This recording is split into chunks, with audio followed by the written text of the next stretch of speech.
Y lo venimos diciendo, había que arreglar con los bonistas, no podíamos estar en default, pero lejos de ser una solución, ahora viene un problema. Y dice Pañi que lo que viene es el verdadero problema, ¿no, Carlos? Claro, porque nosotros estamos hablando de que se cerró el problema de la deuda. Bueno, es cierto, en alguna medida es verdad. ¿Por qué? Porque estamos saliendo del default en el que entramos en mayo. Pero ¿qué es lo que se arregló?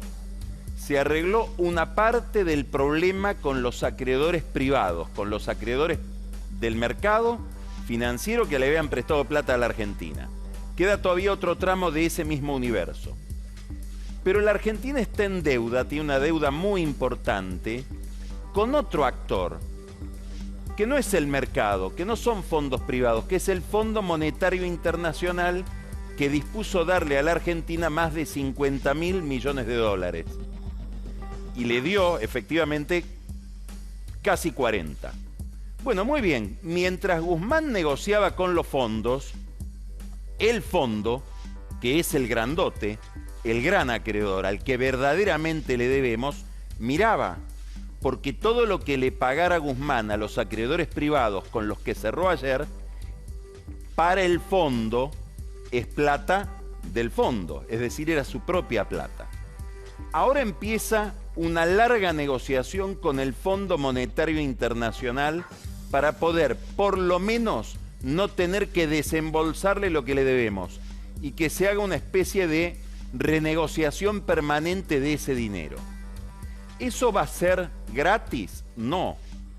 El gobierno va a tener que negociar con el Fondo Monetario Internacional un programa económico que lo fijará el gobierno o lo fijará el fondo, con pautas fiscales, sobre todo que tienen que ver con el gasto público, en un momento muy difícil para hablar de gasto público.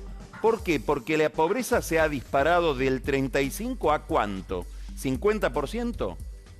Las ayudas que se le dan a las empresas que están al borde de la quiebra para pagar los sueldos por la pandemia, por la cuarentena, ¿se le va a suspender? No.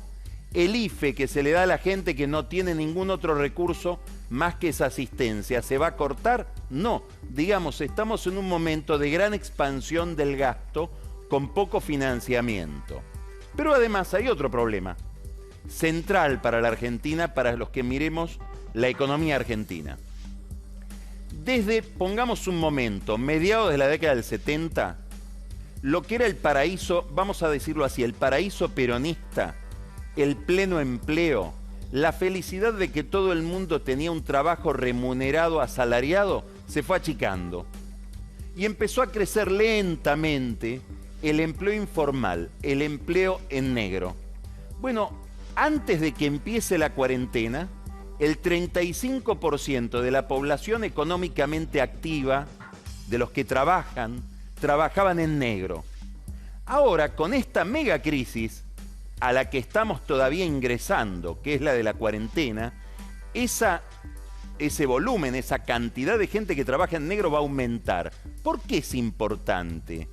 Porque, entre otras cosas, el que trabaja en negro no aporta al ANSES, a las jubilaciones.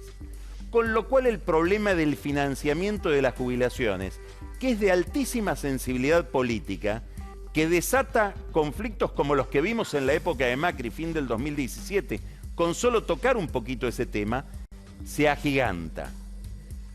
¿A dónde estamos yendo? Empieza la negociación con el fondo, va a llevar el resto del año, y dentro de esa negociación, Guzmán, Fernández, van a tener que tocar temas muy delicados en relación con la sociedad, muy delicados en relación con los más débiles, pero sobre todo muy delicados en relación con